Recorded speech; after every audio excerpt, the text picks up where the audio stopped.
Eh bien, bonjour à tous et bienvenue dans cette série de vidéos qui parle sur les familles les plus importantes de Game of Thrones. Et après notre vidéo sur les Lannister, on passe aux Stark. Le symbole des Stark est un loup-garou ou un direwolf, en version anglaise, gris sur un fond blanc de neige. Leur devise est « Winter is coming » ou « L'hiver vient » en version française. Au contraire des autres maisons, leur devise n'est pas une devise de mérite. Ils veulent pas mettre en avant leur puissance, comme les Lannister ou les Baratheon. Les Stark sont les descendants des premiers hommes. Ils sont fiers d'avoir ce sang pur des premiers hommes. Et c'est pour ça qu'ils gardent une culture un peu ancienne, comme par exemple les anciens dieux. En effet, les Ondals sont arrivés sur Westeros avec la foi des Sept, mais le Nord n'a pas accepté. Les Stark sont très liés à leurs loups. D'ailleurs, à Winterfell, ils sont souvent représentés avec leurs loups à côté. Les liens des Stark avec les loups n'est pas récent. C'est ainsi depuis qu'ils étaient les rois de l'hiver. Bref, passons à autre chose. Un Stark très important de l'histoire de Westeros est Brandon le bâtisseur. Parce que c'est lui qui a construit le mur, d'après des légendes. C'est à cause de ce Brandon le bâtisseur qu'il y a autant de Brandon dans les familles Stark. Comme par exemple Bran ou le frère de Ned. Brandon le bâtisseur est le descendant de Garth Greenhand, qui est l'ancêtre d'à peu près tout le monde. Des Tyrell, des Tully et de Bran le bâtisseur bien évidemment. Brandon le bâtisseur a vécu il y a environ 8000 ans, car c'est à cette époque que le mur a été construit. Les gens de Westeros disent aussi qu'il a bâti le château des Baratheon à Accalmie. C'était un peu l'architecte ou l'ingénieur civil de l'époque. Mais on n'est pas sûr qu'il ait vraiment construit le mur. D'ailleurs, George R.R. Martin a déclaré que Bran le bâtisseur a pu ne pas exister. Les Stark ont aussi une connexion avec le mur, vu que c'est un Stark qui l'a construit.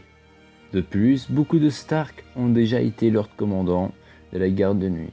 Et contrairement aux autres familles de Westeros, ils se font du souci pour la garde de nuit.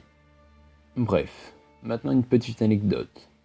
Il y a longtemps, Bael, c'était le roi d'au-delà du mur, comme Mance Rayder, et un jour il est rentré dans Winterfell en tant que chanteur, et le roi du Nord, parce qu'à cette époque ils étaient encore rois, l'a tellement apprécié qu'il lui a dit qu'il pouvait lui demander tout ce qu'il voudrait.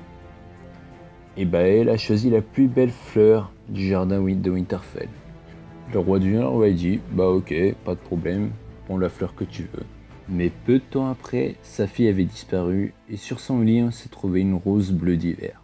Et quelques années plus tard, Bael il revient avec un bébé en disant qu'il est l'héritier de Winterfell. La plupart des maisons du Nord sont loyales aux Stark, mais bien évidemment pas les Bolton. Il y a eu de nombreuses guerres entre Stark et Bolton. Les Bolton adoraient écorcher les Stark et ensuite habiller leur peau comme une cape. Il y a aussi des branches parallèles aux Stark, les Great Stark et les Karstark. Les Great Stark n'existent plus. Les Karstark ont eu quelques soucis avec le roi du Nord, mais ils sont maintenant liés aux Bolton, actuellement dans la saison 6 bien sûr. Ils sont apparus quand un frère cadet du Lord de Winterfell, qui était roi à l'époque, a gagné une guerre et a gardé le château de l'adversaire, le Carhold. Quand Aegon Targaryen, le conquéreur, est arrivé sur Westeros, Torrhen Stark, le roi du Nord à l'époque, a vu qu'il avait tout brûlé avec ses dragons et a préféré ployer les genoux. Et a eu comme surnom le roi qui a ployé les genoux. Et c'est lui qui a été malin. Il n'y aurait pas eu un soldat Stark mort pendant cette guerre, alors que toutes les autres maisons ont subi des grosses pertes et des défaites écrasantes. Et maintenant on arrive aux histoires un peu plus récentes. Rickard Stark, c'était le père de Ned. Il était marié à une de ses cousines qui était Lyanna Stark. En plus de Ned, Rickard a eu 3 autres enfants. Brandon, l'héritier de Winterfell, et celui qui avait été promis à Catelyn. Mais Brandon et Rickard sont morts avant le mariage, assassinés par Aerys Targaryen. Aerys a brûlé Rickard et a obligé son fils à assister à la scène. Et c'est pour ça que Catelyn s'est mariée avec Ned. Il y avait aussi Lyanna. On dit que le tempérament d'Arya était proche de celui de Lyanna.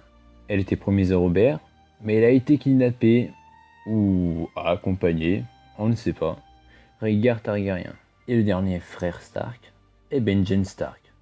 Il est parti à la garde de nuit parce que de toute façon, il n'hériterait jamais de Winterfell, ou quoi que ce soit d'ailleurs. Ned s'est marié à Catelyn et a eu 5 enfants légitimes qui apparaissent dans la série, donc on ne va pas les décrire. Et cette vidéo touche à sa fin. N'oubliez pas de vous abonner et de partager les vidéos.